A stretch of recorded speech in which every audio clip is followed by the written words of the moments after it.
బైరెడ్డి శబరి గారిని సవినయంగా ఆహ్వానిస్తున్నాను.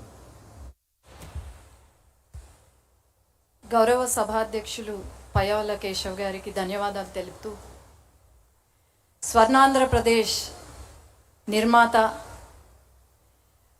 అభివృద్ధికి కేర్ ఆఫ్ అడ్రస్, అలాగే దేశ రాజకీయాల్లోనే కింగ్ మేకర్గా మన పార్టీ అధినేత గౌరవనీయులు ముఖ్యమంత్రి గారు నారా చంద్రబాబు నాయుడు గారికి, అట్లాగే యువ నాయకులు మన party working president Nara Lokesh అన్న గారికి, వేదికపై ఉన్న పెద్దలకి, అట్లాగే దేశ విదేశాల నుండి ఈ మహాసభను వీక్షిస్తున్న ప్రతి ఒక్క పసుపు సైన్యానికి నమస్కారాలు తెలియజేసుకుంటూ, మహానాడు ఒక సామాన్య సభ కాదు, పసుపు సైన్యం యొక్క గర్జన ఇది. అట్లాగే కోట్లాది మంది తెలుగు ప్రజల ఆశా సముద్రం. ఈ మహానాడు కేవలం మన పాస్ట్ని గుర్తు చేసుకోవడం ఒకటే కాకుండా భవిష్యత్తుని కూడా నిర్ణయించే ఒక మహా సంకల్ప సభ. ప్రతి ఒక్క పసుపు కార్యకర్తకు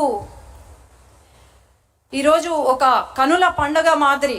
అలాంటి ఈ మహాసభ, ఈ పవిత్రమైన వేదిక పైన ఒక జాతీయ ప్రధాన కార్యదర్శిగా నివేదికను సమర్పించే అవకాశం నాకు ఇచ్చిన ముఖ్యమంత్రి గారికి ధన్యవాదాలు తెలియజేసుకుంటూ, మన పార్టీ అధినేత సామర్థ్యంలో సాగిన అకుంఠిత దీక్ష, అట్లాగే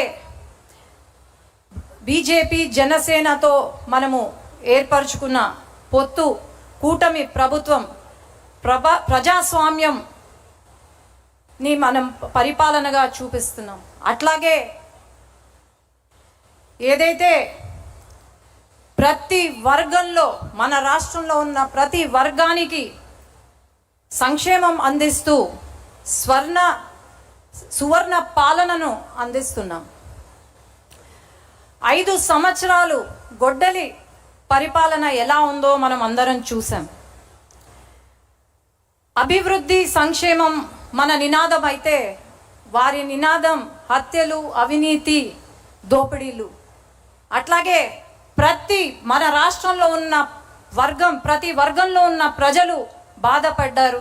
అట్లాగే ప్రతి ప్రాంతంలో ఉన్న ప్రజలు నిర్లక్ష్యం చేశారు.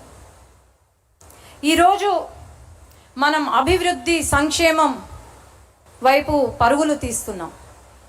ఆనాడు వారి పరిపాలనను మనము ప్రశ్నిస్తే, కార్యకర్త నుండి మన నాయకుడు వరకు, మన అధినేత వరకు తప్పుడు కేసులు పెట్టి, మన పైన హింసించి, మన పైన తప్పుడు కేసులు, అట్రాసిటీ కేసులు పెట్టారు.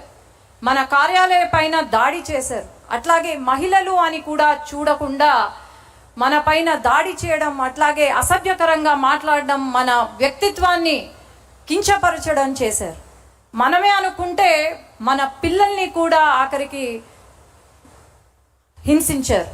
కానీ బహుశా ఇప్పుడు వాళ్ళకు అర్థమైనట్టుంది, ప్రతి ఇంట్లో పిల్లలు పుడతారేమో కానీ మన తెలుగుదేశం పార్టీ కార్యకర్త ఇంట్లో యోధులు పుడతారని బహుశా అర్థమైనట్టుంది వాళ్ళకి. అట్లాగే ఆనాడు ఎంత కష్టం వచ్చినా సరే ఒక్క అడుగు వెనకడుగు వెయ్యకుండా మన అధినేత కార్యకర్తలకు అండగా ఉంటూ, నేనున్నాను అనే ధైర్యాన్ని ఇస్తూ మన పార్టీని ముందుకు తీసుకెళ్లారు.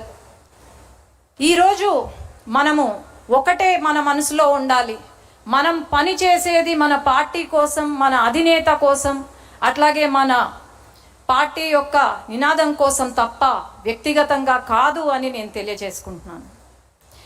మనం ఎప్పుడూ కూడా మనం పడిన కష్టాన్ని మర్చిపోకూడదు. అట్లాగే మన అధినేత పడిన అవమానం మనం మర్చిపోకూడదు.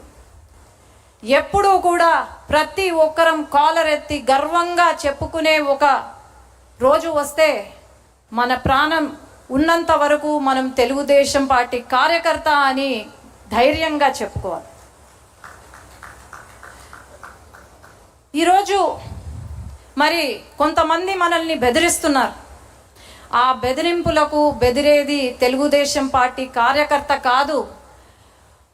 గుండెల్లో భయం లేదు, కేవలం పసుపు రక్తం ఉందని మనం ధైర్యంగా చెప్పుకోగలుగుతున్నాం. ఈరోజు బెదిరిస్తున్నారు అంటే మనం చెప్పాల్సింది ఒకటే, మనము మన కార్యకర్తగా వెనగడుగు వేసేది లేదు, తల దించేది లేదు, వెన్ను వంచేది లేదు. మనం ఒకవేళ వెను వంచినా లేకపోతే తల దించినా అది కేవలం నా జెండా కట్టడానికే తప్ప ఇంకేమీ కాదు. ఈ వేదిక నుండి తెలంగాణ కొన్ని దురదృష్టవశాత్తు మనం ఓటమి చెందాం. అట్లాగే తెలంగాణ నాయకులు ఎవరైతే ఉన్నారో వాళ్ళు కార్యకర్తలను కలిసిమెలిసి ప్రయాణం చేస్తూ అక్కడ అట్లాగే ప్రతి క్షణం మన సమస్యల పైన, తెలంగాణ రాష్ట్రంలో ఉన్న సమస్యల పైన పోరాడుతూ ఉన్న మన నాయకులను ఈ సభ ద్వారా అభినందన చేస్తున్నాం. అట్లాగే ఈరోజు గల్లీ నుండి ఢిల్లీ వరకు మన జెండా ఎగురుతుంది. మన తెలుగుదేశం పార్టీ, మన తెలుగు ప్రజల ఆత్మగౌరవాన్ని నిలుపుతున్నాం, తెలుగు గళాన్ని వినిపిస్తున్నాం. అండమాన్ దీవుల నుండి కూడా మన తెలుగుదేశం పార్టీ జెండా రెపరెపలాడుతుంది. ఎప్పుడు కూడా దేశంలో గళం వినిపించిందే తప్ప ఎప్పుడు కూడా వెనకడుగు వేయలేదు. మనం సూపర్ హిట్, ఈ 2 సంవత్సరాల పాలనలో సూపర్ 6ని సూపర్ హిట్ చేశాం. దీపం 2 పథకం కింద 3 గ్యాస్ సిలిండర్లు ఇస్తున్నాం. తల్లికి వందనం, ఫ్రీగా బస్ సర్వీస్, అట్లాగే రైతులను ఆదుకుంటున్నాం. ప్రతి ఒక్కరి ఇంట్లో వెలుగులు తీసుకొస్తున్నాం. ప్రతి వర్గం, ప్రతి కులం, ప్రతి మతానికి న్యాయం చేస్తుంది మన కూటమి ప్రభుత్వం. ఈరోజు అభివృద్ధే కాకుండా, సంక్షేమమే కాకుండా అభివృద్ధి వైపు పరుగులు తీస్తున్నాం. నారా లోకేష్ అన్న గారి కోరిక 24 లక్షల జాబులు యువతకు అందించాలని, ఆ కోరిక కూడా త్వరలో నెరవేరబోతుంది. యువత భవిష్యత్తు అంటనే గుర్తుకొచ్చే పేరు నారా లోకేష్ అన్న. అట్లాగే తెలుగుదేశం సింహానికి శక్తి గర్జన ఎలా అవుతుందో మన తెలుగుదేశం పార్టీకి శక్తి నారా లోకేష్ అన్న అని నేను గర్వంగా చెప్పుకోగలుగుతున్నాను. ఈరోజు రాష్ట్రంలో 2 సంవత్సరాల కాలంలో 23 లక్షల కోట్లతో పెట్టుబడులు తీసుకొచ్చాం. దాదాపు 800 పైన కంపెనీలకు ఏదో ఒక రోజు, ప్రతిరోజు శంకుస్థాపనలు కానీ ప్రారంభోత్సవం కానీ జరుగుతూనే ఉంది.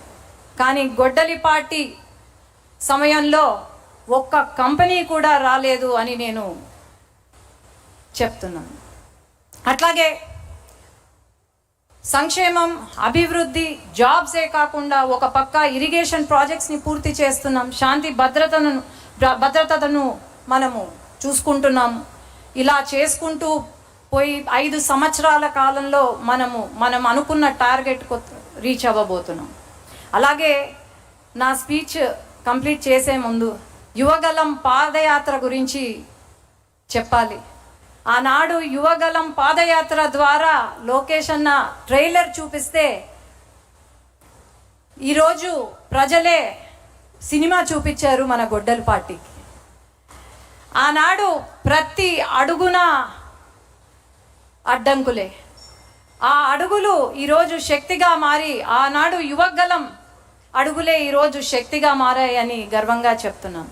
అట్లాగే ఈరోజు ఈ పవిత్ర సమయాన ఈ మహాసభ ముందు 7 ముఖ్యమైన చరిత్రాత్మక నిర్ణయాలను ఉంచుతున్నాను. అధినేత నాయకత్వంలో మరో ఆలోచనకు తావివ్వకుండా తెలుగుదేశం పతాకం నిరంతరం రెపరెపలాడేలా ముందుకు సాగాలి. ప్రజా శ్రేయస్సే లక్ష్యంగా నడుం బిగించి ప్రభుత్వానికి అండగా నిలవాలి. ప్రత్యర్థుల దుష్ప్రచారాన్ని గ్రామ స్థాయి నుండి రాష్ట్ర స్థాయి వరకు బలంగా తిప్పికొట్టాలి. మన ప్రభుత్వం చేపడుతున్న అభివృద్ధి సంక్షేమాలను ప్రజాక్షేత్రంలోని బలంగా తీసుకెళ్లాలి. ఆధునీకరించబడిన పార్టీ సిద్ధాంతాలను ప్రతి కార్యకర్త చిత్తశుద్ధితో